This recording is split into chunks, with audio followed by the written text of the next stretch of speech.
future is still all I fear.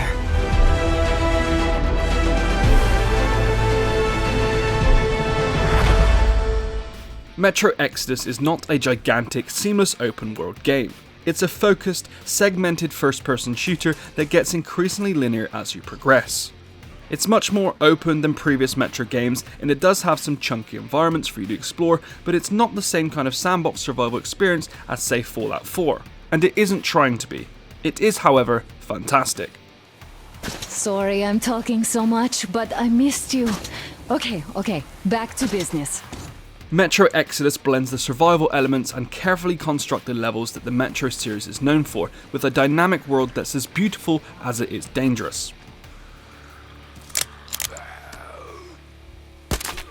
Where previous Metro games took place in the underground rail system, Metro Exodus takes players to the surface as protagonist Artyom and his fellow Spartan soldiers, including his wife Anna and her father Colonel Miller, chart a course across an irradiated Russia aboard the Aurora locomotive.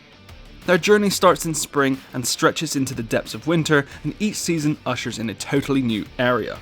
Metro Exodus' story missions present a staggering variety of set pieces, like shooting these guys from a paddle boat, mowing down giant spiders in an underground bunker, or fleeing from a pack of wolves through a dimly lit forest.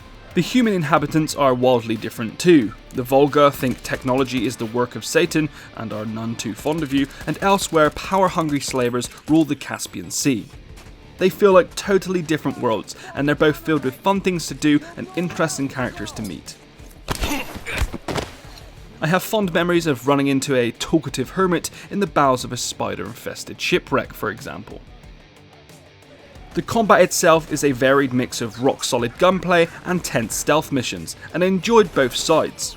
I went with the tried and true Dishonored approach, go in stealthy whenever possible, but open fire when stealth is just too much of a hassle.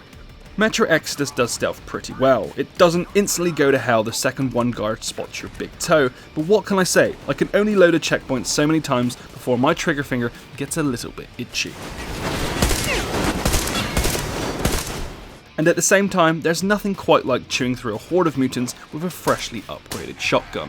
Speaking of which, while the weapon upgrade system is incredibly simple and largely driven by the guns you recover from downed enemies rather than components found while exploring, it works well with Metro's formula. I'm basically just using whatever weapon part gives the best stats, but it's still fun to improve my arsenal and keeping up with all of the crafting stuff.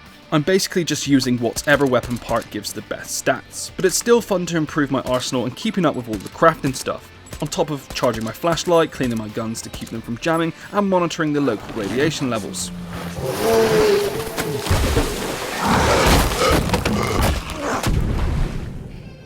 It took me around 20 hours to beat Metro Exodus on normal difficulty.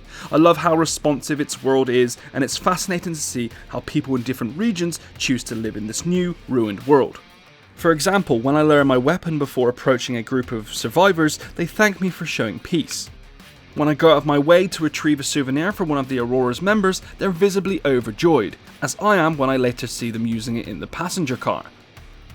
After spending 2 games in tunnels, the jump to the open environments of Metro Exodus is a refreshing change, it's comfortably familiar, and a massive step forward for the series, both in terms of how it plays and how it tells its stories.